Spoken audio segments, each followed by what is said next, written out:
Pessoal, vamos lá? Vamos lá, então. Dando início à nossa sexta mesa, então, do Nono Enadir. É um prazer receber todos vocês aqui para mais esse encontro. Quero iniciar a mesa agradecendo a oportunidade, ao Enadir, ao espaço, a Fernanda e a Fabiana pelo aceite também para compor essa mesa. Enfim, a Ana também e a todo o Nadir pela organização. Apresentando um pouco, né, a mesa, a Fabiana é professora titular da Faculdade de Direito de Ribeirão Preto da USP, recém-eleita vice-diretora da faculdade, foi essa semana. Viva! E a Fernanda é professora também do Direito.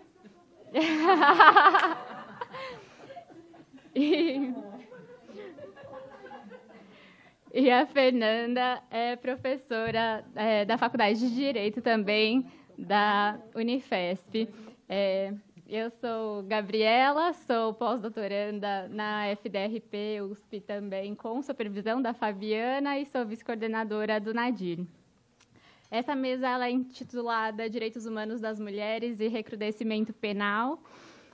Nosso objetivo aqui, deixa eu passar o slide, discutir um pouco os paradoxos e desafios emergentes dessa legislação, né, de uma legislação que, sob o argumento de tutela dos direitos das mulheres, tem priorizado o aumento das penas e a restrição de direitos em detrimento de abordagens mais complexas.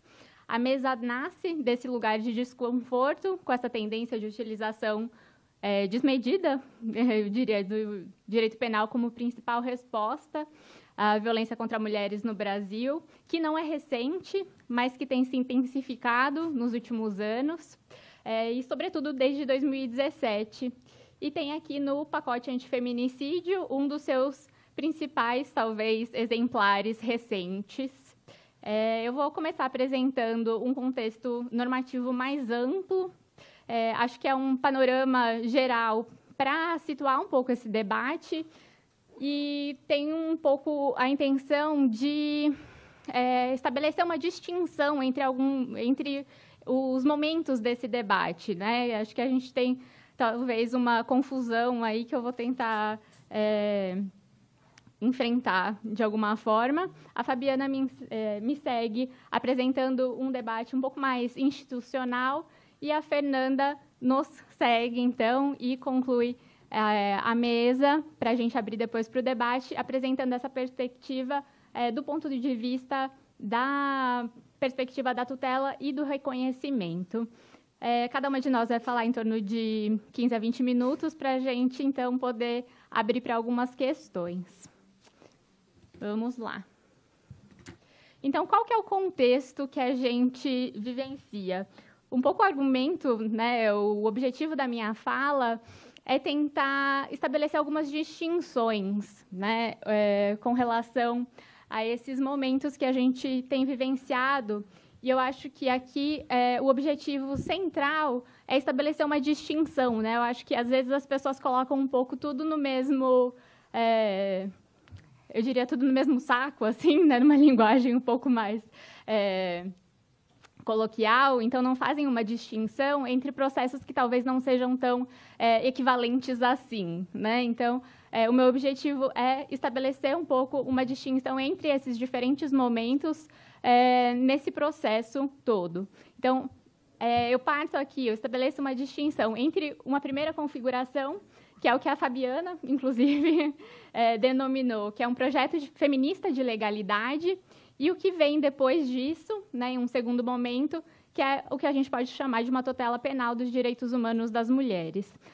Aqui não necessariamente esses momentos eles são fases, né, que se superam totalmente, né? A gente sabe que a gente vive aí com esses tensionamentos, então os processos eles não são estanques, né? Eles vão ali sempre viver nessas disputas, mas a gente tem predominâncias, né? Então há essa intensificação. E o que nós afirmamos aqui, então, é que há esse movimento, né? E quando eu digo nós, sou eu, Fabiana, e alguns esforços coletivos de pesquisas que têm sido realizados nesses últimos anos, por exemplo, também do consórcio Lei Maria da Penha, que é um consórcio que é criado ali para monitorar a implementação da Lei Maria da Penha a partir da sua criação. O que é, então, esse projeto feminista de legalidade? É esse projeto em construção no Brasil, desde a redemocratização, então, no pós-ditadura, que busca disputar essa agenda, né? Então, propor pautas para serem disputadas nesse contexto, tanto pelos movimentos de mulheres brasileiros em alianças transnacionais com outros sujeitos sociais. Então, é uma praxis política de abertura e negociação de pautas que acontece, sobretudo, depois desse período.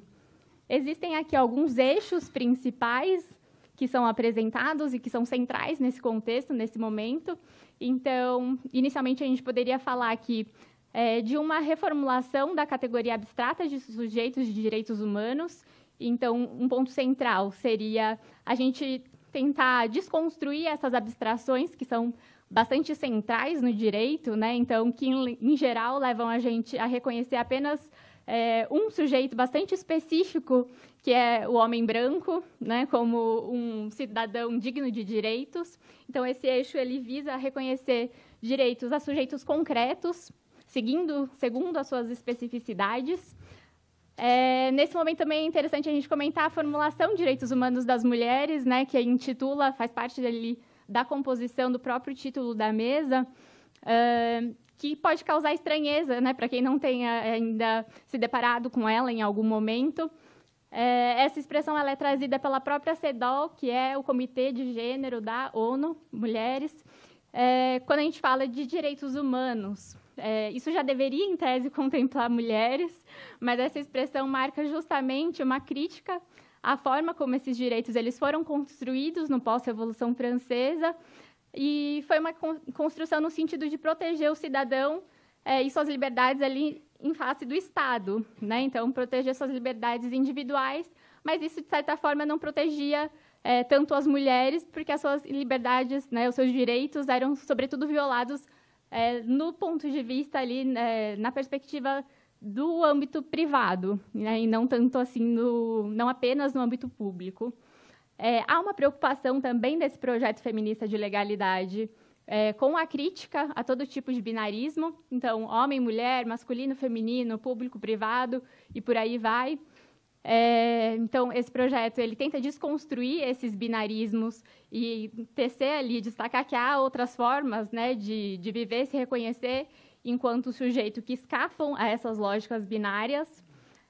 Uma redefinição radical de relação público-privado, que tem tudo a ver também com essa redefinição, e um foco no enfrentamento à violência estatal. E aqui não só pensando nessa questão da violência secundária, mas também em um enfrentamento ali à impunidade, que pode ser também uma forma possível dessa violência se apresentar.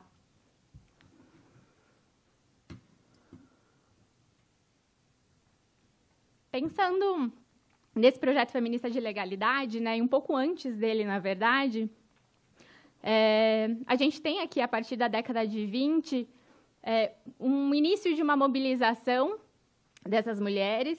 Então, eu não vou passar aqui muito detalhadamente por conta do tempo, mas aí vocês podem ir dando uma olhadinha ali nos slides. Então, as mulheres de camadas populares que trabalhavam na indústria têxtil começam a se articular em busca de melhores condições de trabalho. Aqui a gente ainda não tem CLT, né, que vem só lá em 1943, então a situação é muito precária. Mais ou menos nessa época, a gente tem a luta pelo direito ao sufrágio, que começa a crescer na América Latina. Antes disso, algumas mulheres tentam se alistar para votar, porque a Constituição de 1891 usava a expressão todos os cidadãos. Então, essas mulheres argumentavam que essa redação as incluía também de alguma forma. Spoiler, não deu certo, né? Vem o Código Eleitoral e passa a garantir direito ao voto às mulheres, algum tempo depois, mas ainda com muitas restrições, apenas mulheres casadas que obtivessem a autorização dos seus maridos, ou mulheres solteiras e viúvas que tivessem renda própria, que era bastante restrito. E a Sônia Álvares ela vai nomear, então, esse movimento todo, essa articulação, como uma fase de centramento, referindo-se às rupturas que as mulheres dessa época realizaram no interior dos grupos de esquerda e ao esforço que elas realizaram para a construção da sua autonomia. Muitas delas participaram das lutas contra a ditadura e sentiam fortemente as discriminações por parte dos seus companheiros. Então, elas sentiam esse desconforto dentro dos movimentos e, nas mãos do Estado, sofriam violências sexuais e tortura, né? Então, não havia lugar para essas demandas. Esse movimento ele também vai acontecer entre mulheres negras, que no final dos anos 1970 reivindicariam autonomia em relação aos movimentos negros e aos movimentos de esquerda e aos feminismos brancos. Esses movimentos eles vão dando corpo, então, a todos esses movimentos de mulheres. A construção desses espaços autônomos de militância feminista ele acontece em uma relativa concomitância com a aproximação das brasileiras a movimentos feministas latino-americanos e organizações internacionais, como a ONU, e que, por sua vez, começa a oferecer subsídios, né, a fomentar, oferecer condições materiais para que essas organizações pudessem se organizar efetivamente. A gente tem alguns avanços significativos nessa mesma época em termos normativos, como a lei do divórcio, que reconhece ele como uma opção legal. Antes disso, o casamento só terminava praticamente se alguém morresse. O Estatuto da Mulher Casada, que permite que as mulheres trabalhassem sem que necessitassem ali da autorização dos seus companheiros. E no final dos anos 1980, a pauta da violência ganha força, então, no Brasil. Foi nessa época que a gente teve a repercussão de vários casos que tiveram repercussão, como o caso da Ângela Diniz, que ganhou também recentemente bastante notoriedade com podcasts como A Praia dos Ossos, e filmes também, né? E surge, então, o slogan Quem Ama Não Mata. No final, então, mais ou menos em 1985, é criado o Conselho Nacional de Direitos da Mulher e a primeira delegacia especializada para as mulheres, e, como eu disse, essa é considerada, então, uma fase de centramento, de articulação dos movimentos de mulheres. E notem como esse ainda é um movimento tímido de produção normativa. O que mais tem foco é, então, a mobilização de fato. Mas é um movimento importante para a gente entender esse processo, né, de criação, conformação de autonomia. O documento que é considerado a gênese desse processo, desse projeto de legalidade feminista, é justamente a Carta da Mulher Brasileira aos Constituintes, que é resultado da campanha Mulher e Constituinte, que tinha um lema, né, chamado Constituinte para valer tem que ter palavra de mulher. A ideia é que a Constituição tinha que acomodar também os direitos dessa parcela que era significativa da população. Essas demandas, em sua maioria, elas são incorporadas ao texto constitucional aprovado, direito à igualdade, não discriminação, entre outros. O que não foi incorporado, e não foi até hoje de maneira significativa, né, abrangente, é o direito ao aborto, e segue em disputa pelos movimentos feministas. Parte dessa narrativa histórica também é compartilhada em um outro podcast, que é o Escute as Mais Velhas, que busca também ouvir essas mulheres que participaram desse projeto, desse processo, ativamente, né, então, naquela época, e que hoje podem também dar seus relatos, seus testemunhos, e é uma narrativa muito rica. Recomendo fortemente que ouçam. No final dos anos 90, a gente tem, então, início a essa campanha por uma lei de enfrentamento à violência contra mulheres.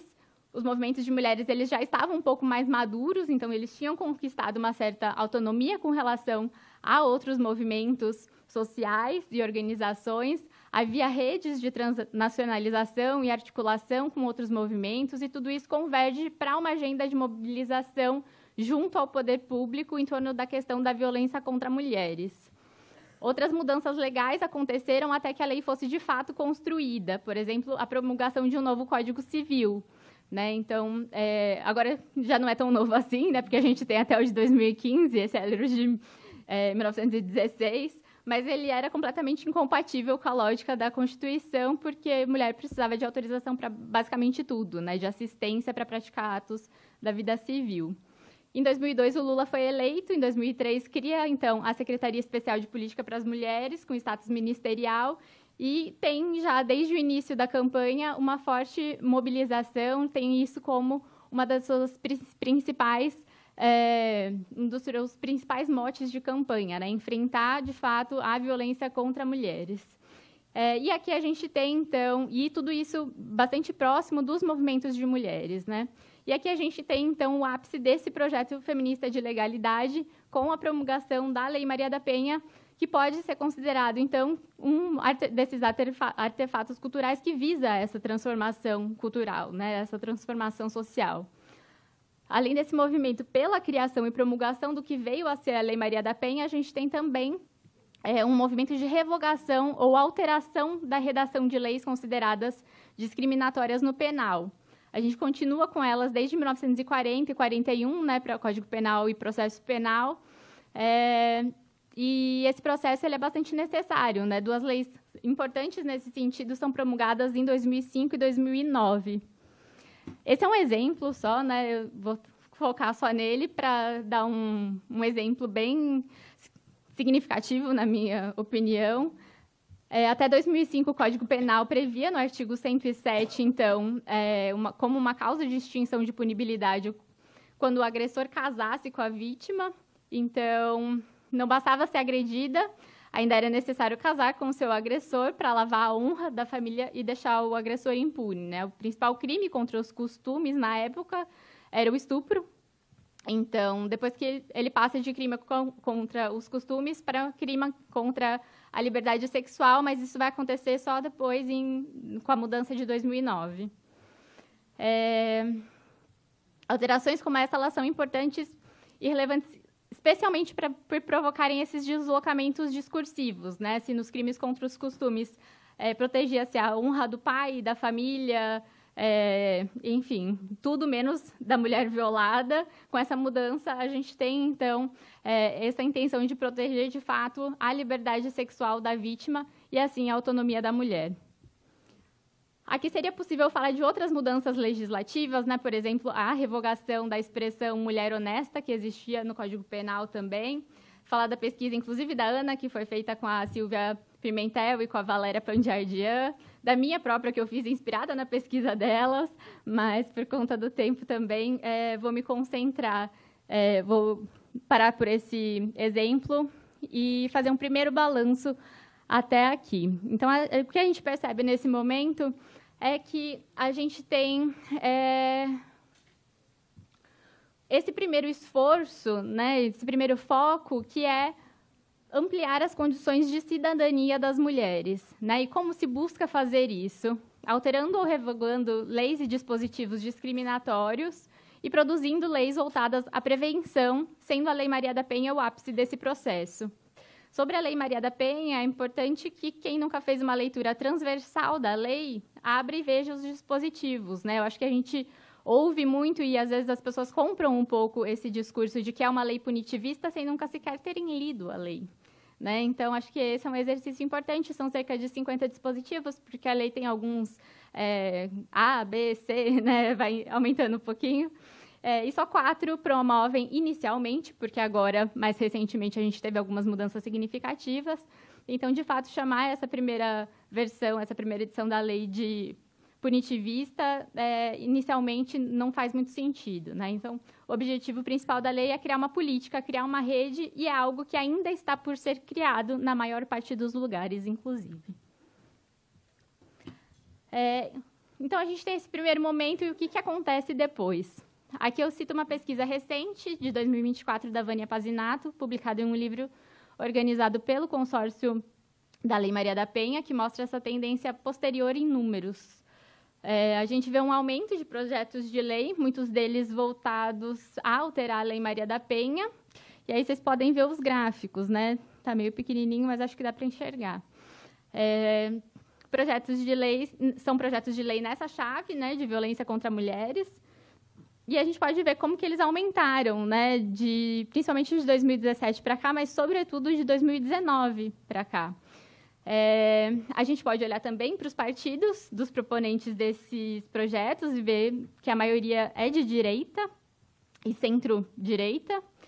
E entre os temas objeto dessas leis, se destaca a questão da coibição, né? Temas como acesso à justiça e prevenção aparecem também, de certa forma, mas ainda com a questão mais prevalente é a coibição, né? Hoje a gente estava no GT de Gênero e Interseccionalidade pela manhã e alguém lembrou que o principal proponente de projetos, né, de enfrentamento à violência contra mulheres é o Alexandre Frota. Então, assim, é nesse lugar que a gente está, né? Na legislatura anterior, né? Na legislatura anterior. Sim, na legislatura anterior. Então, é por aí, né? É aí que estamos. Então, em síntese, são propostas apresentadas por setores conservadores e com esse intuito de coibição, associado ao aumento de penas e criação de novos tipos penais, né? Então, esse duplo movimento. Então, quando a gente fala de recrudescimento penal, são esses dois movimentos, né? Novos tipos penais mais pena, né? Recrudescimento penal do título também, né? Remetendo a ele, é isso. E, paralelo a isso, uma certa captura, né, de uma pauta de direito das mulheres por esses setores conservadores, também para ganharem votos, né, para se promoverem ali. Porque essas mudanças, como vem aí uma produção da criminologia crítica mostrar, não leva a uma efetiva redução desses crimes e, por isso, tem sido considerada uma pauta populista. E aí a gente tem, então, o pacote antifeminicídio como um dos principais exemplares desse movimento. Então, se a gente pode afirmar que a Lei Maria da Penha é um dos principais exemplares, né, é o ápice do projeto feminista de legalidade, talvez, nesse momento, o principal expoente, né, o principal exemplar que a gente tenha desse processo, né, dessa etapa, né, de tutela penal dos direitos humanos das mulheres, o principal exemplar seja, então, esse pacote antifeminicídio nesse momento. Essa lei torna o feminicídio um crime autônomo, eleva significativamente a pena para esse tipo penal, né? E além de aumentar a pena para outros crimes e outras contravenções, enfim, né?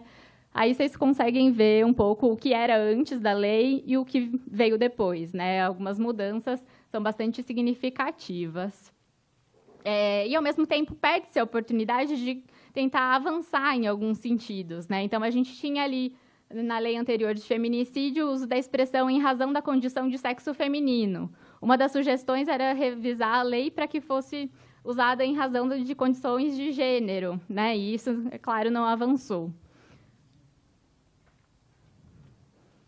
É importante dizer, né, que esse foi um pacote construído e articulado pelo Moro, quando ele era ministro da Justiça. A Fabiana gosta de dizer que ele era sinistro da Justiça. Ops. Agora também. Bom, nos idos 2021, né, ele busca membros, então, da bancada feminina, reunindo em um único projeto vários outros projetos menores, né, mais pontuais, que visavam ali o aumento de penas de crimes contra a violência, de violência contra mulheres, mas, então, vários desses projetos menores e reuni-los em um único pacote, né, que é o tal do pacote antifeminicídio. Então, tudo isso estava, de certa forma, fragmentado. E ele junta tudo isso em um pacotão, leva para a bancada feminina e, então, propõe, né, que aquelas mulheres tocassem aquele projeto adiante. O que acontece é que, naquele momento, vem a pandemia de Covid-19 e tudo isso entra um pouco em suspenso, né? Começam a tramitar só projetos em situação de urgência, aquilo fica pausado e acaba voltando só em 2023, no governo Lula. Então, enfim,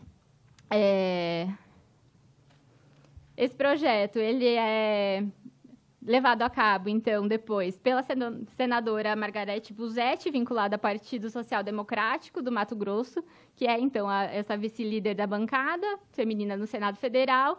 E nessa justificação do PL, é interessante que a senadora ela destaca a insuficiência do tipo anterior, né, que é o feminicídio, como uma qualificadora do homicídio no enfrentamento à violência contra mulheres.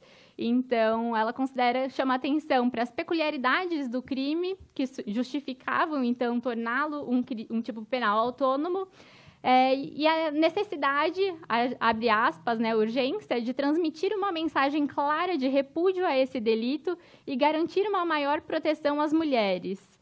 Né? Eu achei muito interessante, porque eu passei a acompanhar eventos que tratavam, então, dessa questão da promulgação do pacote antifeminicídio depois da sua edição. Em alguns eventos do MP, em um desses eventos do MP, um promotor de justiça disse que o feminicídio deixou de ser uma costela de Adão. Achei bem representativa, significativa essa frase, né? E esse projeto ele é aprovado, então, e convertido em lei naquele momento, né? A despeito, então, das muitas críticas, inclusive de movimentos de mulheres mais críticos a esse populismo penal. E aqui acho que eu já passei bastante do tempo, então eu vou só concluir dizendo que essas críticas são bastante significativas, né? E por quê? Sobretudo porque essas mudanças elas têm sido promovidas em uma total ausência de diálogo com os movimentos de mulheres, deixando, então, de promover mudanças significativas, né, em uma construção que, de fato, levaria em consideração ali algo que fosse em direção a uma promoção de direitos humanos das mulheres.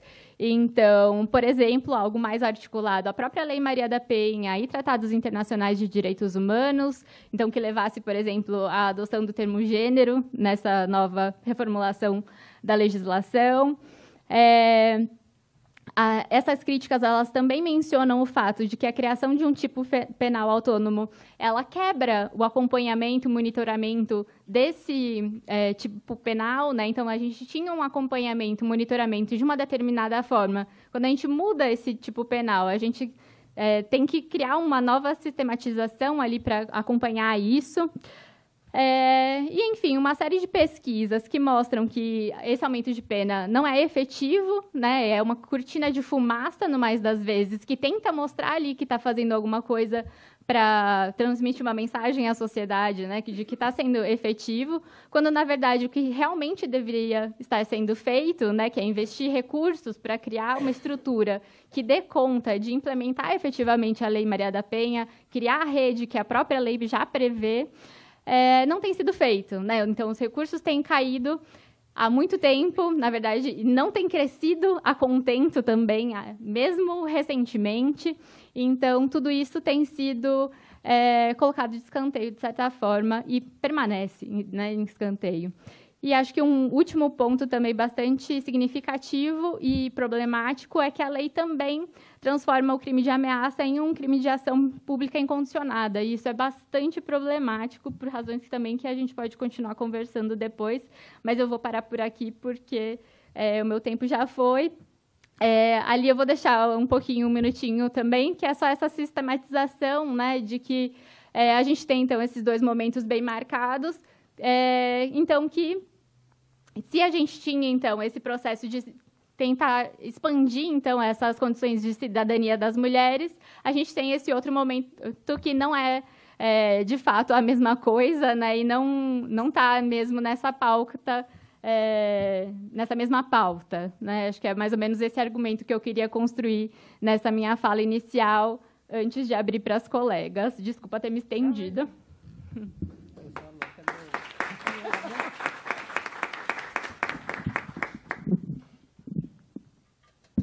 Será que ela põe lá? Quer que eu ponha? Ah, tá. Bom, eu já vou começando aqui também. Vou tentar já ir assim, para o nosso argumento principal.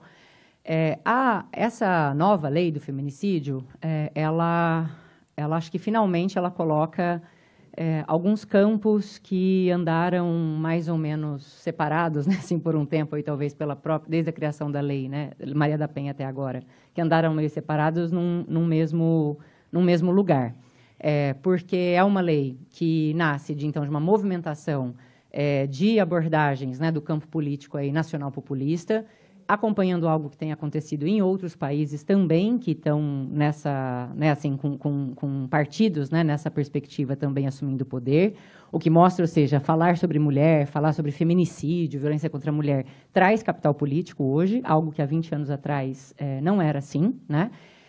E reivindicando a resposta num nível e num contorno de punitivismo que nem, né, os nossos penalistas lá dos anos 40 tinham muita coragem de trazer, né? Então, enfim, o contorno ele é um contorno de máximo punitivismo, né? Escala máxima. E, às vezes, até fica parecendo que é um retrocesso, né? Assim, ou parece que as coisas são meio assim, vai e volta, né? O que eu vou fazer é tentar rapidamente, né, apresentar alguns resultados desse estudo que eu publiquei, eu já esqueci já a data, mas acho que uns 3 anos atrás, porque foi com a análise do papel de um ator só, que tem que implementar a Lei Maria da Penha, que é o Judiciário, considerando que a Lei Maria da Penha ela preconiza um modelo de atendimento integral, envolvendo, então, principalmente executivo, né, que coordena, então, as políticas, e sistema de justiça, né? Aqui eu foquei só no Judiciário, nas políticas judiciárias coordenadas pelo CNJ. É o chamado estudo top-down, né? Ou seja, olhando, né, quem tem que formular e gerir a política e pensar essa formulação, né? E aí os atores que estão em torno desse processo de construção dessa política, tanto para definir o que vai ser essa política, como depois para, né, assim, atuar na sua implementação. E esse estudo eu vou retomar agora, porque eu fiz nos primeiros 15 anos da Lei Maria da Penha, eu peguei dados desses 15, e como ela está fazendo 20 anos agora, né, eu quero voltar a esses dados, e tem também a Lei do Feminicídio, eu parei em 2022, se eu não me engano, os dados dela. Quero olhar esses últimos, né, e tentar fazer uma escala, assim, olhar para análise, né, fazer uma análise com um conjunto maior de dados. Mas o que eu fiz ali? Eu usei alguns argumentos, quer dizer, algumas categorias, né, e alguns modelos analíticos do chamado institucionalismo feminista, que são abordagens, né, teóricas que estão preocupadas com o entendimento sobre o porquê algumas mudanças de gênero, mudanças institucionais, e aí no meu caso é a Lei Maria da Penha, né, porque essas mudanças elas demoram, né, para pegar, para acontecer, ou às vezes não acontecem, né? Então, que mudança de gênero eu estou falando essa? A Lei Maria da Penha pegar, entre aspas, né? E pegar em que sentido? Nesse estudo, olhando para o judiciário, tá certo? Olhando para o judiciário. O que eu tinha de dados com 15 anos, né, quando eu fiz essa pesquisa? A gente estava num momento de declínio muito grande do orçamento público federal destinado para a política nacional de enfrentamento à violência. A gente demorou para sair de 2006, né, até 2014, olha lá os anos, né? Assim, a gente demorou para crescer, de repente, no ano do impeachment, né, foi o ano com maior percentual, maior orçamento, mas também tinha a criação das casas, né, da Casa das Mulheres Brasileiras, tal. E uma das primeiras coisas, uma das primeiras consequências da ação do Michel Temer, né, assumindo, foi a Lei da Responsabilidade Fiscal, que impactou muito fortemente no valor orçamentário para essas políticas. Essas políticas foram caindo ao ponto do ex-presidente ter colocado a zero no ano anterior, no ano de 2019, né, o ano anterior da Covid. Então, assim, poderia olhar tudo isso, mas eu estava olhando o quê? O judiciário. Então, nesse momento, a gente tinha políticas, né, de orçamento quase zero federal, e aí vale a dica para quem é aluno aqui do direito. Tem alguma aluna de direito? Lá nos anos 80, 90, né, quando estava discutindo a Lei Maria da Penha, tinha muito pouca menina estudando orçamento público. Né? A gente vai tudo para a área da criminologia, da sociologia do direito, filosofia, né, mas tem que ir para outras áreas também. Que a gente poderia ter dado um outro modelo, né, de desenho para a política que pensasse uma distribuição federativa, né, do orçamento. A gente jogou tudo para o governo federal, tudo para o orçamento federal, e aí chega um presidente doido e quebra tudo, né? Enfim. Mas eu queria entender, então, o porquê que ela não pegou, então, olhando para esses dados, né? E a questão da violência e também do feminicídio, dados ruins, né? Pós-pandemia, então, pior ainda. um percentual alto ainda de relatos de revitimização, né? Revitimização, essa vitimização por parte do judiciário. Então, ou seja, havia vários estudos, eu não vou trazer aqui, que mostravam dificuldade do judiciário entender a lógica da Lei Maria da Penha, né? Então, a minha pergunta era o porquê, né, que ela, em tese, então, ela não colou, ou, né, assim, colou pouco, né, pegou pouco, um pouco essa ideia.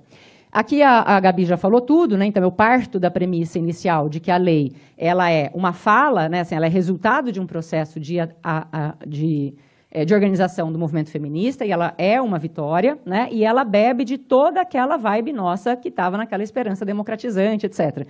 Por isso que a principal inovação dela é reconhecer a violência doméstica como violação de direitos humanos e não como um tipo penal, como também estava na moda em vários países na época, né? Por isso que a gente também foi lendo textos criticando a Lei Maria da Penha com base numa criminologia feita né, assim, com outros países que estavam olhando outras realidades de lei.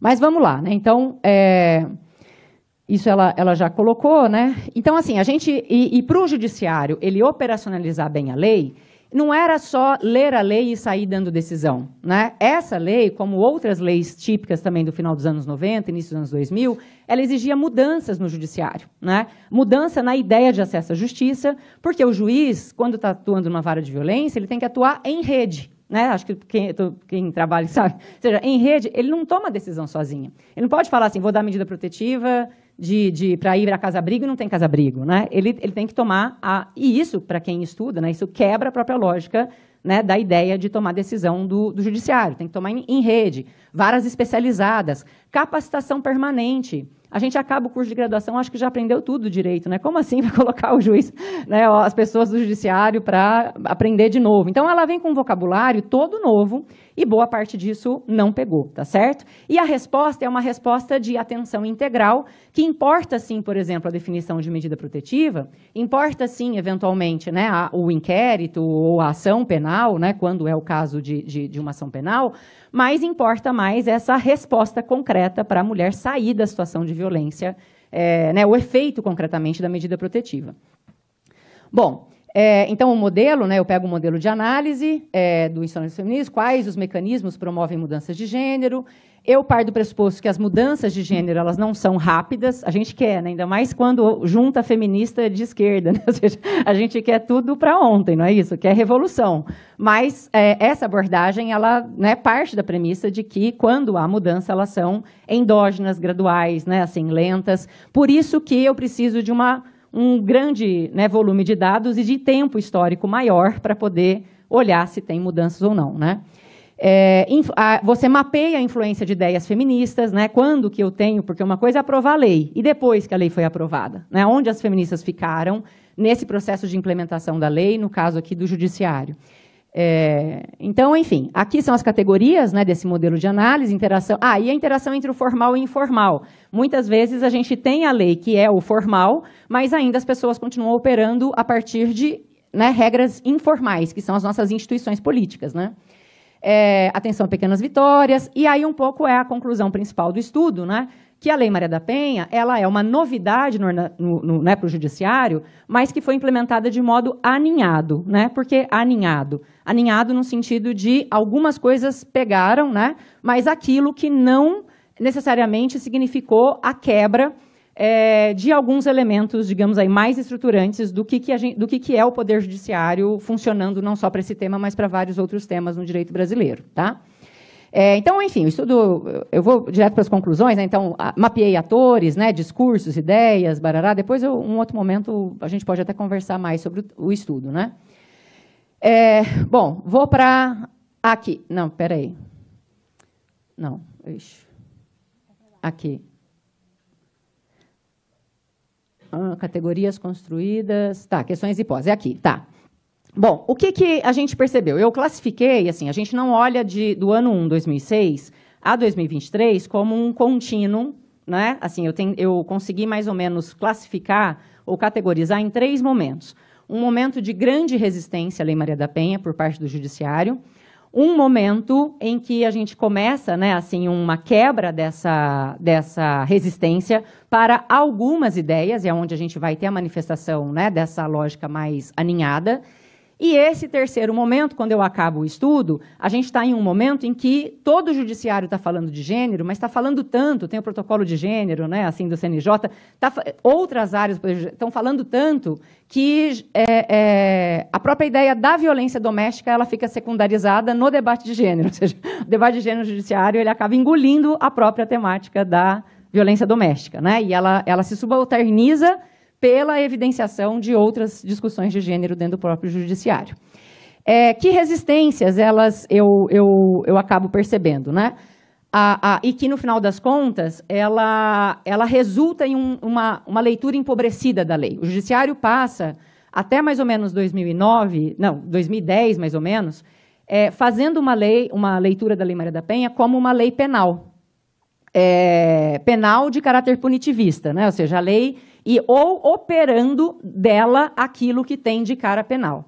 E isso é ilustrado, por exemplo, na forma como se criam as varas especializadas ao longo do Brasil, como que elas foram criadas. Os antigos GCRIMs foram sendo incorporados, né, transformados em varas criminais. A própria ênfase no processo crime, e muito pouco na medida protetiva de urgência, que é o coração da Lei Maria da Penha, né? E esse esforço, digamos, de dar resposta de que a lei está sendo implementada com aumento de números relacionados à punição, né? Então, ainda que o foco principal da lei eram serviços, ampliação de serviços, e a aplicação das medidas protetivas. O debate técnico-jurídico das medidas protetivas de urgência, ele só ganhou corpo agora em 2023. A gente operou todo esse período sem saber qual que era a natureza jurídica, se é cautelar, se é inibitória, o que é, ou seja, qual é a função dela, e acoplando muitas vezes ela, condicionando ela ao processo principal criminal, né? Há pouco tempo, e foi da pandemia para frente, que ela foi separada, né? Então, ou seja, o primeiro momento, e nos espaços de gestão da política pública, né, de criação das políticas judiciárias, que é no CNJ, havia a recusa completa de feministas, movimento de mulheres, entrarem nesse debate, ou impactarem, ou influenciarem a elaboração, né, das políticas.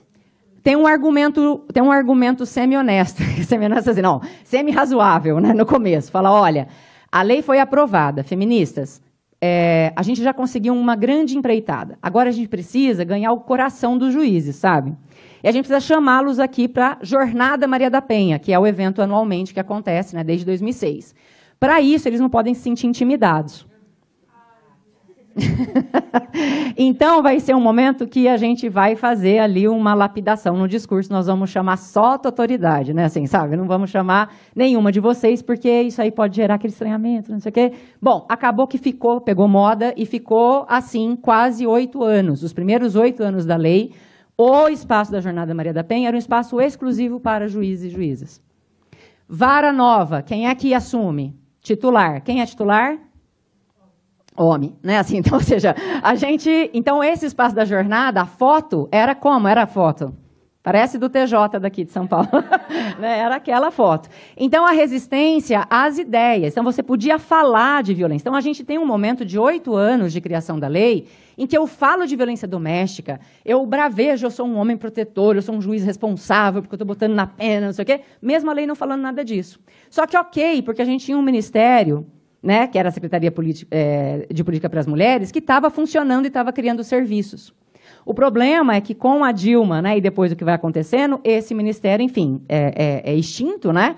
O recurso é extinto e o judiciário ganha protagonismo. E é nesse momento, quando o judiciário ganha o protagonismo, o que ele tem para entregar, né? Então, ao longo dos anos, né, assim, a gente vai vendo a manutenção desse discurso punitivo, né, principalmente por várias formas de resistência que eu vou mapeando no texto. Eu já deu 14 minutos, eu ia falar 15, deixa eu correr aqui. Então, assim, só voltando lá, não. Aqui, resistência, né, resistência do paradigma dos direitos humanos, né, prevalência do...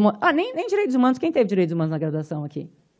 Dizer que a Lei Maria da Penha é violação de direitos humanos significa o quê para quem não teve direitos humanos? Né? Nada. Então, a gente não sabia nem operacionalizar na dogmática própria, né, dos direitos humanos. Então, quais são as categorias que eu analisei? Já vou finalizando aqui. Peraí. Acho que aqui, ó, fase 1, olha lá, 2006, 2015, né, resistência explícita. A fase 2, né, que é essa de implementação aninhada, né, que eu chamo, ou seja, diminui a resistência explícita, é quando a gente começa a ver um diálogo com o movimento feminista. Ah, e tem as capacitações também. Quem fazia a capacitação?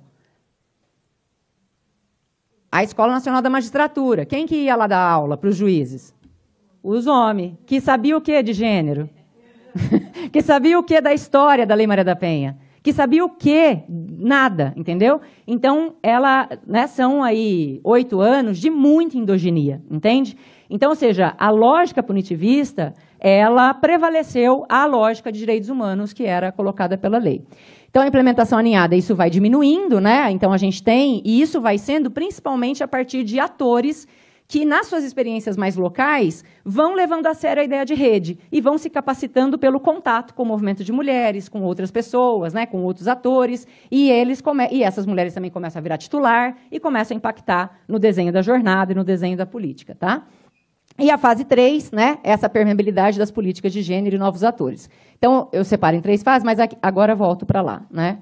Então, quais são as categorias que eu criei? A primeira coisa é que, nesse segundo momento, dessa fase de relaxamento, é o momento que as pessoas entendem que a resposta não é penal, mas qual é a resposta? As pessoas ainda sabem o que é dogmática de direitos humanos? Não. O CNJ estimula que os juízes, nas suas comarcas individuais, façam o quê?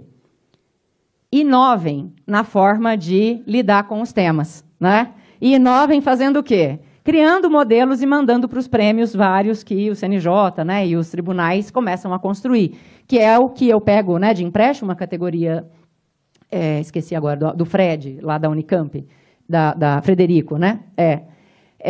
Que é a ideia, né, essa inovação por parte de unidades de competência em violência doméstica, ele vai chamar de empreendedorismo jurídico, né? E eu vou pegar essa ideia de empréstimo do empreendedorismo jurídico para nomear essas experiências. E é um momento em que a gente entende, lá para 2015 para frente, que não é punitivista, mas vários juízes nas suas comarcas locais, ao invés de aderirem ao paradigma dos direitos humanos, começam a buscar alternativas as mais variadas. Então, é aí que entra a constelação familiar, é aí que entra, enfim, vocês já sabem, já fizeram essas caras, já sei, né? Então, essas coisas aí. Excesso de autonomia da magistratura, né? O próprio CNJ fez um estudo mostrando que, no final das contas, depender do juiz, da região, você tem um tipo de resposta. Então, a alta discricionariedade, né, ou autonomia, enfim, dos juízes para fazer o que eles quiserem, também dificultou esse processo de implementação adequada da lei e, né, ajudou a garantir vigor a esse modelo penal punitivista. Já voltei. Peraí. Bom, então, basicamente... já foi, né? Era aquele lá. Aqui, resistência. E a criação de normas autárquicas que guiam a tomada de decisão de violência doméstica. Eu não sei se vocês já ouviram falar no FONAVID, mas tem os FONA de várias áreas, né? O FONAVID, ele é um órgão, ele é um fórum exclusivamente feito por juízes, né? Composto por juízes e juízas, e eles começaram a fazer... né, já desde do seu primeiro, que foi 2 anos depois da Jornada Maria da Penha ter sido criada, a fazer enunciados. E os enunciados, eles se propõem a ser, em tese, né, uma forma de interpretação da lei. Só que boa parte desses enunciados, desde o começo, fizeram o quê? Construíram termos, frases, né, orientações, que em muitos casos eram contrários à Lei Maria da Penha. Então, o que é a norma autárquica? Né? É o magistrado, a magistratura, ela construindo suas próprias regras para poder dizer como é que uma lei sobre violência doméstica vai ser implementada. Né? Então, é um pouco essa ideia. Com isso, finalizo, ia falar 15, falei 19. Ó.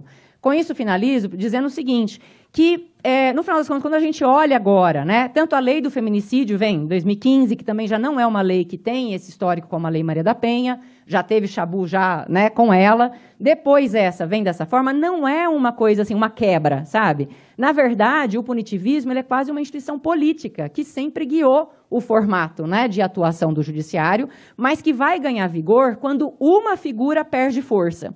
Qual é a figura? O executivo.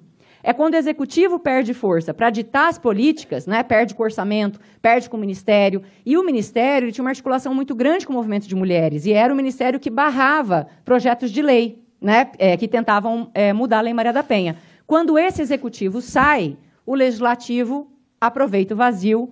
E aí a gente tem esse crescimento que a Gabi colocou aí de normas punitivas. É isso, obrigada.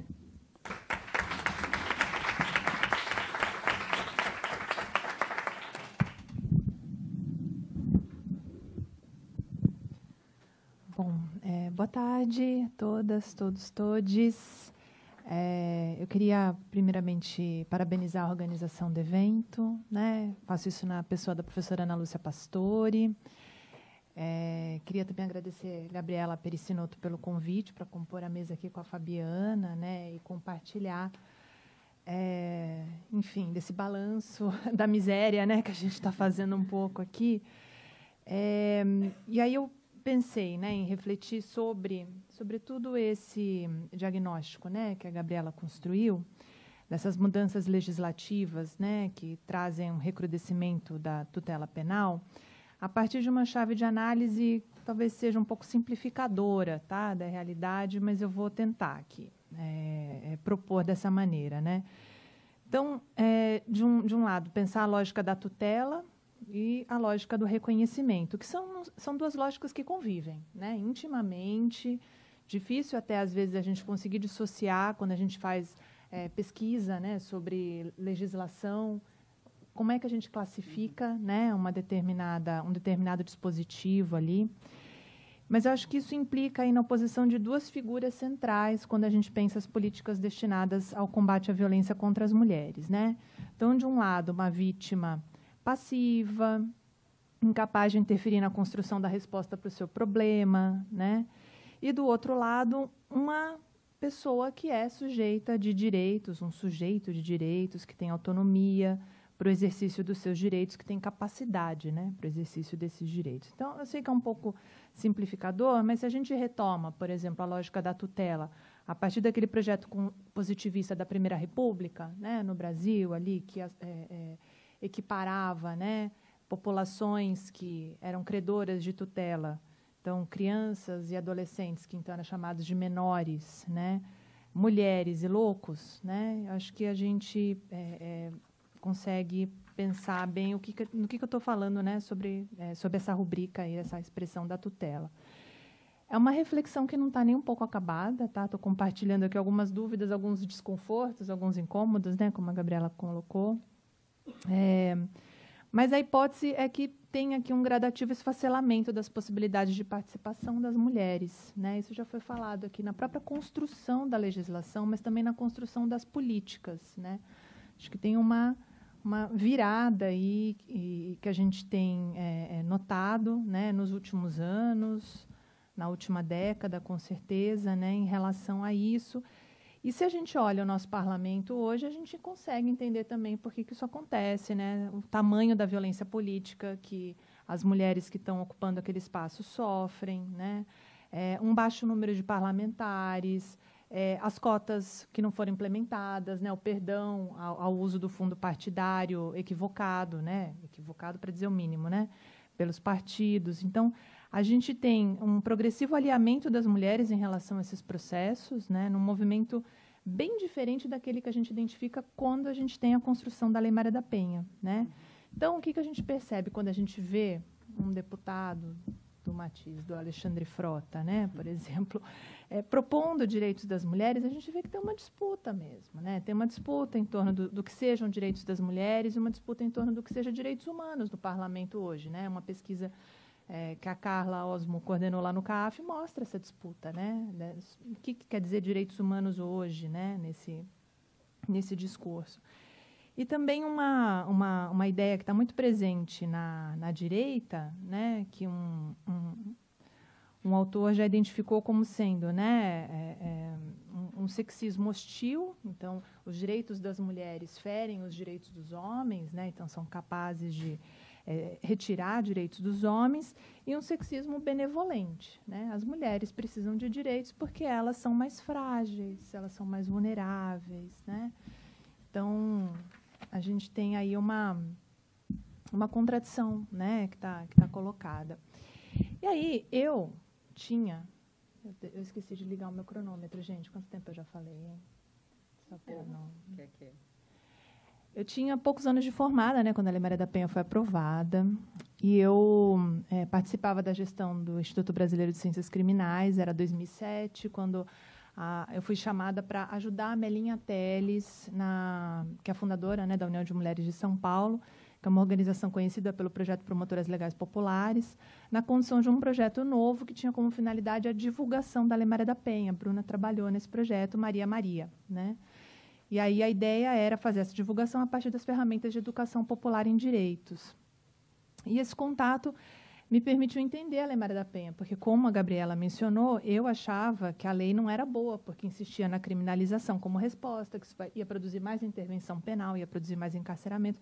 E aí, quando a gente olha esse movimento legislativo dos últimos anos, né, que foi apresentado pela Gabriela, a gente sente saudade de falar mal da Lei Maria da Penha, né, porque é, assim, um descalabro, assim. Então, lógico que na construção do curso, né, mudei completamente a minha opinião, né, reformulei a minha percepção sobre a Lei Maria da Penha, segui acompanhando, né, a implementação da lei. E é lógico que a lei foi esse divisor de águas, né, então essa grande novidade, né, de falar que a violência doméstica é uma violação dos direitos humanos das mulheres. Mas, veja bem, não era uma coisa que estava já colocada, né? Isso era uma novidade até nas conferências da ONU da década de 90, né? Na Convenção de Belém do Pará, também da década de 90. Então, a Lei Maria da Penha, ela foi fruto dessa luta, né? É o ponto alto desse processo muito atribulado, né? De idas, vindas, de muita luta, de muita resistência, né? E a Lei Maria da Penha veio, né, no próprio texto da lei, veio para regulamentar o parágrafo 8º do artigo 226 da Constituição Federal de 88, né, que dispõe sobre a obrigação do Estado de assegurar assistência à família na pessoa de cada um dos que a integram, criando mecanismos para coibir a violência no âmbito das suas relações. Isso foi feito a partir de um diagnóstico de que as respostas existentes, né, até a Lei Maria da Penha, eram inadequadas para a prevenção, para o tratamento da violência doméstica e familiar contra as mulheres. E aí tem uma vitória que é um pouco agridoce aqui, né? Vocês mencionaram a Carta das Mulheres, né? O legislador constituinte. E a gente sempre fica com aquela ideia, por que a mulher como membro da família, né? Por que não a mulher dotada de autonomia, né? Sujeito de direitos? Por que a gente tem que ver a mulher nesse lugar, né? E colocar, reificar, né, a mulher nesse lugar? Então, queria pensar aqui para a gente entender, talvez, um pouco esse paradoxo, não sei se a gente consegue entender, né, mas avançar um pouco nessa compreensão. Queria retomar aquele texto da Cecília Santos, né, que é um texto super bom, quando ela vai mapear ali as políticas, né, das mulheres, da Delegacia da Mulher à Lei Maria da Penha, absorção, tradução de demandas feministas pelo Estado, né. Ela vai delinear ali 3 momentos-chave, né, para entender essa relação. A criação da DDM, da Delegacia de Defesa das Mulheres, né, da Defesa da Mulher, em São Paulo, em 85, a instalação dos juizados especiais criminais em 95 e a Lei Maria da Penha em 2006. Né? Então, para compreender essa relação, ela procura identificar se o produto dessa interação entre Estado e movimento de mulheres foi orientado pela absorção, uma absorção que pode ser integral, que pode ser seletiva, né? Um pouco na pista do que a própria Sônia Alvarez, né, também coloca, ou pela tradução, né, que corresponde a uma traição ali das demandas, né, ou pelo silenciamento, ou pela colocação em visibilidade, né, ou pela atribuição de visibilidade dessas demandas. Então, a DDM, ela seria esse primeiro momento em que você tem uma traição, né, uma absorção muito restrita daquilo que estava colocado na pauta. Né, Gabriela trouxe a criação do Conselho Nacional dos Direitos das Mulheres, a gente tinha aqui o Conselho Estadual da Condição Feminina, né, também criado na década de 80, muito preocupado com serviços integrais para as mulheres em situação de violência. Né. Aí vem o secretário da Justiça, o Michel Temer, né, que a gente estava ali sob o governo do Franco Montoro, e instala uma Delegacia de Defesa da Mulher, e isso dá visibilidade, né, para a questão. Então, essa visibilidade era um pouco determinante para a reconfiguração, né, desses termos da relação entre os movimentos das mulheres e o Estado. Né? As mulheres são vistas como sendo punitivistas. A resposta passa pela via policial. A porta de entrada das mulheres para demandar, né, serviços do Estado é a delegacia de polícia. Né? E aí a DDM se torna uma medida eleitoreira, né, o Orestes Quercia, o Luiz Antônio Fleury Filho, né, investiram muito na instalação desses equipamentos no estado de São Paulo, mas ela minguava a possibilidade de participação social no governo. Né? E as críticas às DDMs, né, a falta de perspectiva de gênero na formação das equipes policiais, né, também iam se avolumando aí, né, foi um tópico de pesquisa super importante na época, né, nesse período, e que informou, inclusive, muitas das lutas feministas, né, esses diagnósticos que foram feitos. E aí o Juizado Especial Criminal, que tinha sido criado para atender uma disposição da Constituição Federal de 88, né, que colocava ali crimes hediondos e crimes de menor potencial ofensivo, né, veio com essa proposta de informalidade, celeridade, oralidade, uma simplificação do processo tradicional, que não foi criado para lidar especificamente com a violência doméstica e familiar, né, para operar com esses crimes de menor potencial ofensivo, com pena de até 1 ano, né, em 2001 a pena de até 2 anos, só que pela quantidade de penas, os GCRIMs ficaram responsáveis pelo processamento de casos de lesão corporal de natureza leve e ameaça, né, que são essas formas de manifestação muito recorrentes da violência contra as mulheres. E aí, a aplicação das medidas alternativas, a insistência na manutenção do vínculo familiar, naquele momento da conciliação, né, essa desvalorização da mulher como sujeito de direitos, foram aí, né, formaram aí uma enxurrada de críticas contra o GCRIM, que era visto como uma justiça de segunda categoria, né? Havia ali uma desvalorização da violência. E aí, né, a própria Cecília vai dizer, se você tem ali com a DDM uma visibilidade, com o GCRIM você tem uma trivialização da violência, né? Ela perdeu esse estatuto. E aí tem uma questão que eu queria que a gente pensasse também, né, que isso se deve por conta do procedimento, né, para os crimes de lesão corporal leve e ameaça, que não ocorrem pela via da ação penal pública incondicionada, né, que é uma crítica que tá colocada também no pacote antifeminicídio, né. No GCRIM, a gente tem ali a ação penal pública condicionada à representação, né. Então, a gente tem a possibilidade de a pessoa, né, da mulher vítima de violência não exercer esse direito de representação, né, dela se retratar, dela retirar a queixa, né, que é muito comum no jargão popular. E algumas pessoas, né, embora a gente tenha críticas da criminologia, né, sobre o GCRIM, a gente também tem pessoas que apontam que tem ganhos, né? A própria Vânia Pazinato, que foi mencionada na tese de doutorado dela, revela esses ganhos, né? Um mecanismo mais atento aos direitos das mulheres, que foge do modelo de justiça tradicional, corresponde às expectativas, né? Estimula, né, um pouco mais a denúncia. Então, você tem ali espaços, né, a criação de espaços de referência, segundo a Vânia. E aí, acho que na mesma toada, né, no mesmo ano, melhor dizendo, da criação do GCRIM, a gente tem a instalação em São Paulo da Casa Eliane de Gramont. E aí eu acho que o que é importante, né, entre muitas coisas, né, que são fundamentais como política pública na instalação da Casa Eliane de Gramont, é a fuga dessa resposta essencialmente policial, né, então propõe serviços multidisciplinares, assistência à saúde, assistência social, mas você tem também um ganho nessa reflexão sobre o contexto da violência, né? Então, esse binarismo vítima-agressor, né, como vocês colocaram, que é próprio do sistema de justiça criminal, e propõe essa expressão que depois pega, né, para usar aqui o termo da Fabiana, que é a mulher em situação de violência, né? Não vítima de violência, né? Fugindo um pouco dessa lógica jurídico-penal, né? Uma visão muito mais complexa para o problema. Em 2006, a gente tem, né, a vedação na própria lei, a aplicação, né, dos... Perdão, gente. Estou me curando de uma gripe.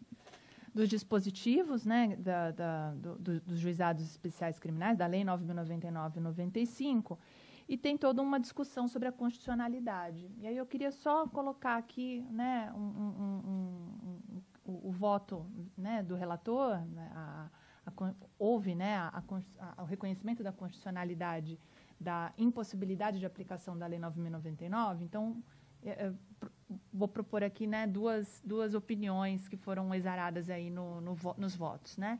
Então, o ministro Marco Aurélio vai dizer, deixar a cargo da mulher autora da representação a decisão sobre o início da persecução penal significa desconsiderar o temor, a pressão psicológica, a pressão econômica, as ameaças, bem como a simetria de poder decorrente de relações histórico-culturais, tudo a contribuir para a diminuição de sua proteção e a prorrogação da situação da violência, discriminação e ofensa à dignidade humana. Implica relevar os graves impactos emocionais impostos pela violência de gênero à vítima, o que a impede de romper com o estado de submissão. Né? Então, aqui tem a favor aqui da impossibilidade da aplicação. Mas o ministro César Peluso, que foi voto vencido, né, o único voto dissidente, ele vai dizer o seguinte, pode até ser, né, que na maioria, quase regra, na grande maioria dos casos, haja vício da vontade da mulher ofendida, né? Mas isso não é uma regra de caráter absoluto. Muitas mulheres não fazem a delação, não levam a notícia crime por decisão, que significa exercício do núcleo substancial da dignidade da pessoa humana, que é a responsabilidade do seu destino. Isso é dimensão que não pode ser descurada. O ser humano se caracteriza exatamente por ser sujeito da sua história, a capacidade que tem de decidir por um caminho, né? Então, você tem ali uma retirada, né, de um grau de autonomia que a mulher tem, inclusive de renegociar a relação, que era uma coisa que já estava muito presente nos trabalhos, nas pesquisas, né, sobre o tema, né. Então, acho que é uma questão sui generis, e aí acho que a gente aponta isso no relatório, né, em que a gente avalia qual que é o papel da vítima no processo criminal brasileiro, ali uma pesquisa antiga já do próprio IBCCRIM, que foi no desdobramento de uma primeira experiência que incluía a vítima no processo penal brasileiro, que a gente tem uma proposta de uma política que seja mais protetora da vítima, mais resguardadora dos direitos da vítima, né? Então, será que a gente não está jogando a água do banho com o bebê com a água do banho? Quer dizer, será que a gente não está pensando que está instalado de uma forma errada, então não vai funcionar, ou é um problema do modelo, né? Que acho que é uma coisa que está um pouco colocada ali na pesquisa, né?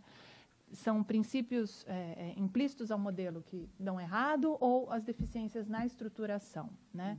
Porque a gente flagrou na pesquisa depoimentos de mulheres que efetivamente sentiam que aquele espaço era um espaço de valorização, era um espaço importante, né?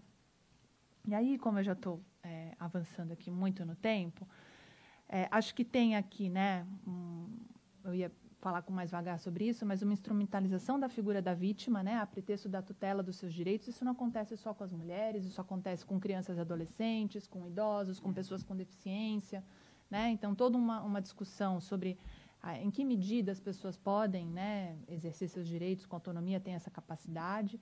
A vítima não participa do processo, né, mas tem porta-vozes que representam, né, o seu trabalho na produção de leis, né, de uma forma muito importante.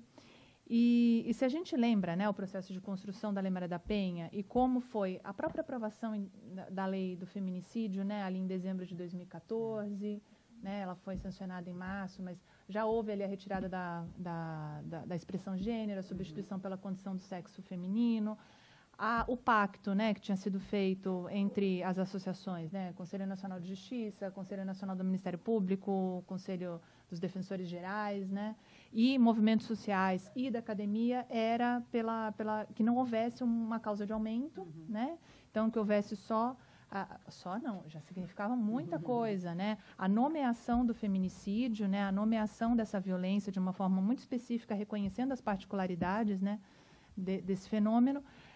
Mas aí a gente tem ali, né, então acho que esse já é um primeiro elemento, né, que indica aí, né, uma perda, né, dessa capacidade de as mulheres construírem as leis que lhes dizem respeito, de interferirem nesse processo, né. Então houve ali nos dizeres da Cecília uma traição, né. E acho que tem uma coisa que a gente pode, né, para finalizar, que é essa questão que a Françoise Verger traz, né, dessa coisa do feminismo de Estado, né, essa ideia de uma cooptação mesmo, né, dessas pautas por um feminismo de Estado que vai dizer, né, os vulneráveis agora fazem parte, sem surpresa, da nova missão civilizatória, são alvo de uma filantropia paternalista preocupada em impedir a emergência de qualquer nova concepção de habitar o mundo, de ser humano no mundo, né, e isso essa ideia de vulnerabilidade, de risco, né, de uma proteção necessária, tem tudo a ver com a crise do capitalismo, né, com o reforço da economia do cuidado, desses papéis femininos tradicionais, né, inclusive com a colocação do rótulo de feminismo, né. Então, lembrar um pouco aqui o quanto essa perspectiva que é antigênero, né, mas que se coloca como feminista, né, e essa perspectiva que é familista, né, e um familismo que, né, a Leni Ricordi usa essa expressão nos trabalhos dela, né, essa valorização, hipervalorização da família em detrimento dos direitos da mulher, né, dos direitos dela, né, dessa emancipação dela como sujeito de direitos, né, como diz o Kemper, né, que cunhou essa ideia de familismo, que é essa posição biopolítica de entender a família tradicional como um princípio fundamental de criação e reprodução da nação, bem como a reprodutibilidade de identidades e valores nacionais. Ou seja, ele extrapola, né, a esfera da família, e aí ele vai pautar questões antimigratórias, questões, né, de políticas criminais contra inimigos do Estado, né? Então, a gente tem, na realidade, eu acho que esse movimento, né, e essa é um pouco a proposta aqui de reflexão, ele se coaduna junto com essa resistência, né, que está se formando a essa ideia de gênero, de uma titularidade de direitos pelas mulheres e um reforço, né, dessa perspectiva familista, desses feminismos, desse feminismo tradicional que está se conformando, né, e que reforça, né, essa coisa da economia do cuidado, né, dessa valorização desses papéis femininos tradicionais, né, que estão sendo aí recuperados, né, nessa frente de oposição, né, a esses avanços que foram bem demarcados aqui anteriormente. Certo, é isso. Desculpa que eu excedi meu tempo, gente.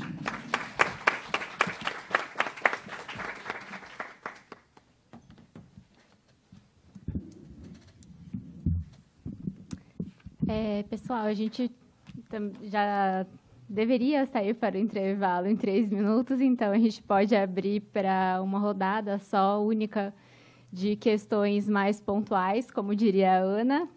Então, quem quiser, por favor, como a gente está gravando, peço que venha até aqui para ter acesso ao microfone. Estamos à disposição.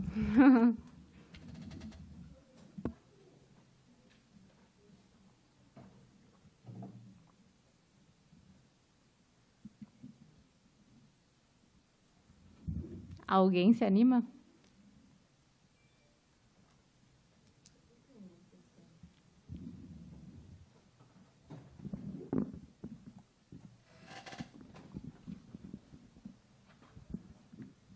Boa tarde, sou Ana Pastore.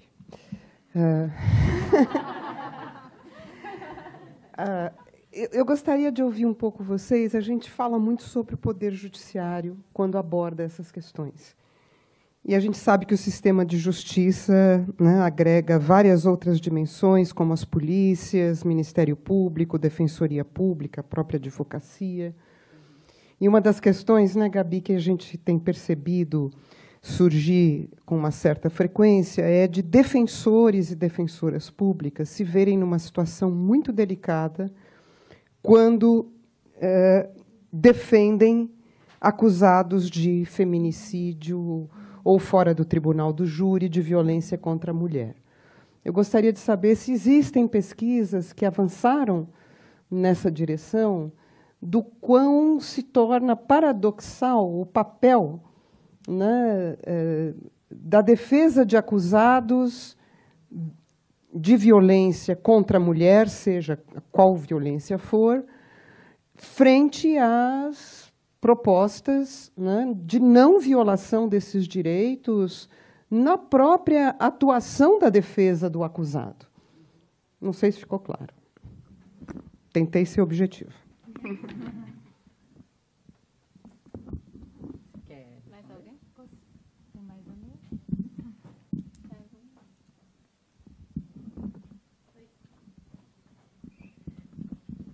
Rapidamente, na verdade, bom, meu nome é Luana, só para dar a oportunidade para a Gabriela também falar um pouco sobre ameaça se tornar crime de ação pública incondicionada, porque eu acho que é uma questão importante que acaba se tornando um detalhe, né? A gente acaba não focando nisso.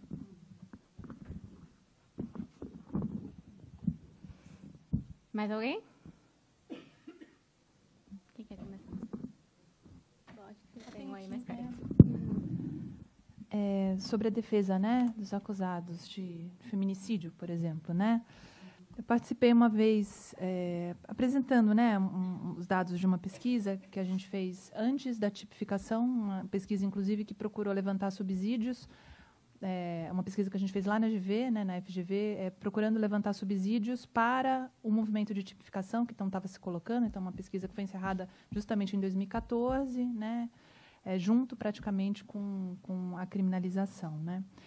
E lá a gente, né, nesse evento, eu encontrei, né, defensoras que atuavam e fiz exatamente um pouco dessa pergunta. Então, assim, eu não tenho aqui uma pesquisa, né, mas eu tenho um pouco essa percepção. E havia ali um esforço para construir teses que não fossem, que não ferissem, né, a dignidade da vítima. Porque o que acontece? Muito recentemente, o STF declarou inconstitucional a tese, o uso da tese da legítima defesa da honra, né, nos tribunais do júri. E houve ali há uma permanência ainda, né, desse tipo de argumento, né, um pouco pela dinâmica ali da violência que é apreciada pelo júri, né? Não vou aqui, né, falar disso, né? Mas justamente para você, né, Ana? Mas tem uma dinâmica ali muito específica, né? E havia essa tentativa dos defensores e das defensoras, ao se manifestarem ali na plenária, não usarem argumentos que pudessem ferir a dignidade da vítima, a memória da vítima ou a dignidade da vítima sobrevivente também, né?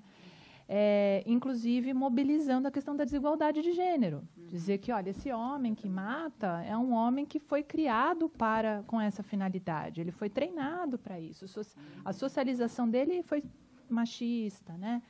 Então, tem um pouco esse esforço, né? E nessa pesquisa que a gente fez, chamou a nossa atenção o uso de um argumento muito parecido com legítima defesa da honra por um defensor público, né? A gente colocou isso, inclusive, no relatório. Mas existe esse esforço institucional de construir, né, uma atuação que seja responsável, técnica, né, que não seja questionável desse ponto de vista, mas que também esteja em consonância com os direitos das vítimas, né? E acho que é possível, né? Ainda que a gente esteja falando de plenitude de defesa, não de ampla defesa, acho que a gente tem ali mecanismos de assegurar isso, mas um pouco isso, assim, a reflexão.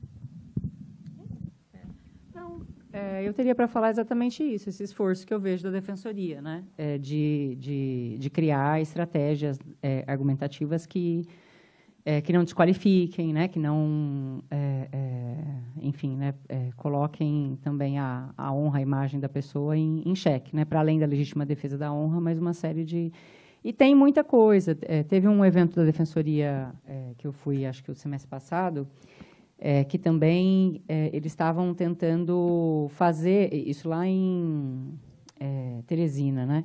Fazer capacitações conjuntas, sabe, com defensores e defensoras que atuam, tanto porque é recente também na defensoria você ter defensoria também atuando para as mulheres, né? A defensoria naturalmente vai para os homens e agora é que a gente tem mais consolidado institucionalmente essa regra.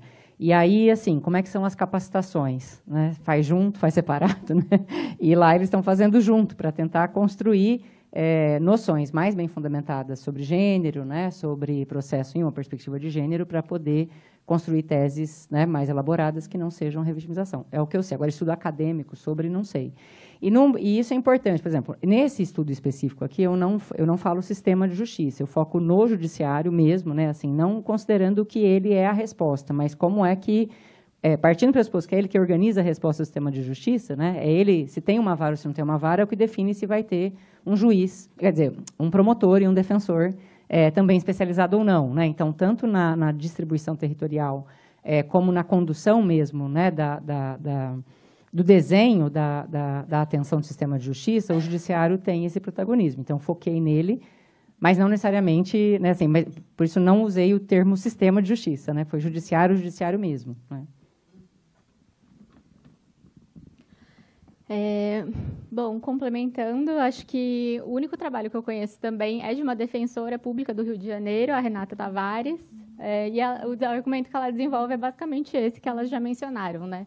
O título do trabalho é Os Direitos Humanos como Limite Ético na Defesa dos Acusados de Feminicídio no Tribunal do Júri. Comentando a questão da Luana, né, sobre o crime de ameaça ter se tornado incondicionado, eu acho que o principal problema é que o sistema de justiça não tem condições de processar todos esses crimes, né, de maneira automática.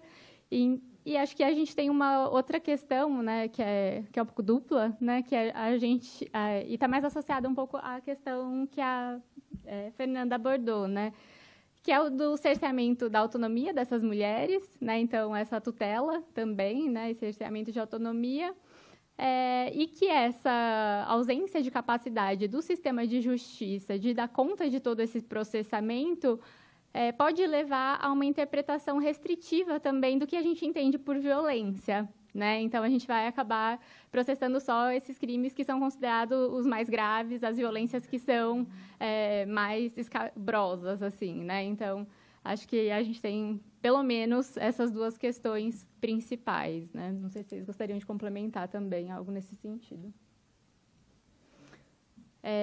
Mais alguma questão, pessoal?